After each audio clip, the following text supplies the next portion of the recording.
मैं मिथिलेश और आप देख रहे हैं नॉलेज बीम यूट्यूब चैनल। इतिहास के पन्नों के इस एपिसोड में गाइस मैं आपको दिखाने वाला हूं सन 1857 का ब्रिटिश म्यूजियम जो लखनऊ में है। यहां पर 1857 की प्रथम क्रांति का शुरुआत हुआ था। तो आइए देखते हैं यहाँ का यह जो भवन है, यहाँ पे जो ऐतिहासिक चीज़ें हैं यहाँ पे कैसी हैं और यहाँ पे क्या क्या हमको देखने को मिलेगा। तो आइए चलते हैं। जैसा कि गाइस आपको रेजिडेंसी का मुख्य प्रवेश द्वार दिख रहा है। इस रेजिडेंसी का निर्माण सन 1775 ईस्वी में नवाब आसिफउद्दौला ने करवाया था और इसको पूरा सन 1800 ईस्वी में नवाब सादत अली खान ने पूरा करवाया था। सन 1857 की क्रांति से जुड़े इस इतिहास के पन्नों में काफ़ी अहम बातें हैं। जब पूरे देश में सन 1857 की क्रांति का विद्रोह चल रहा था, उसी समय लखनऊ में 1857 की क्रांति का जो कमान संभाल रहे थे यहाँ के नवाब वाजिद अली शाह और उनकी बेगम हजरत महल संभाल रही थी। अंग्रेज यहाँ पर कमिश्नरी लागू करना चाहते थे, इसीलिए उन्होंने वाजिद अली शाह को जो है कि कलकत्ता रेफ़र कर दिया और यहाँ पर बेगम हजरत महल को अकेले ही संघर्ष करना पड़ रहा था। बेगम हजरत महल चाहती थी कि उनका पुत्र विरजिस कादिर लखनऊ का नवाब बने, लेकिन अंग्रेज ऐसा नहीं चाहते थे, इसीलिए विद्रोह छिड़ गया।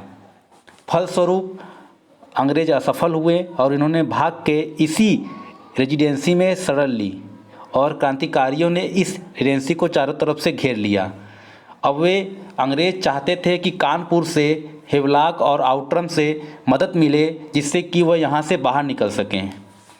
तो जो एक भारतीय थे अंगद, उन्होंने एक पत्र के जरिए हेमलाक और आउटरम को बताया कि अंग्रेज अंदर बंद हो चुके हैं और तब हेमलाक और आउटरम यहाँ पे आते हैं, लेकिन वे भी इस रेजिडेंसी में फंस जाते हैं।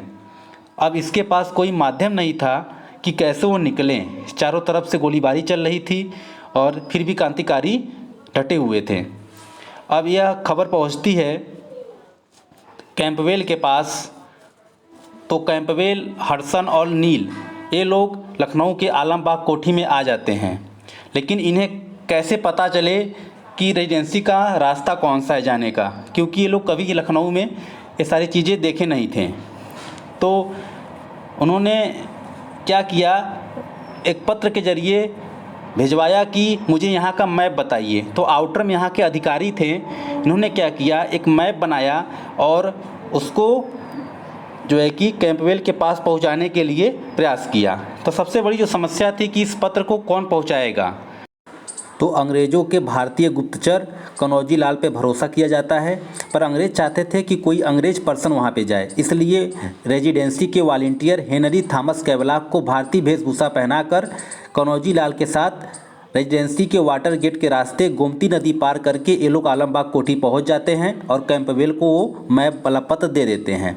कैंपवेल नील, हडसन और अपने सैनिकों के साथ कैसरबाग पहुँचकर अंधाधुंध फायरिंग करता है और कैसरबाग, अमीनाबाग, सिकंदराबाद चारों तरफ लाशें बिछ जाती है। इस तरह से विद्रोह को दबा दिया जाता है और बेगम हजरत महल नेपाल चली जाती हैं। नेपाल के काठमांडू में ही बेगम हजरत महल की मृत्यु हो जाती है और आज भी उनकी वहाँ पे समाधि है। तो ये थी रेजिडेंसी से जुड़ी कुछ महत्वपूर्ण बातें। स्टूडेंट, मिलते हैं नेक्स्ट वीडियो में, तब तक के लिए thank you for watching this video.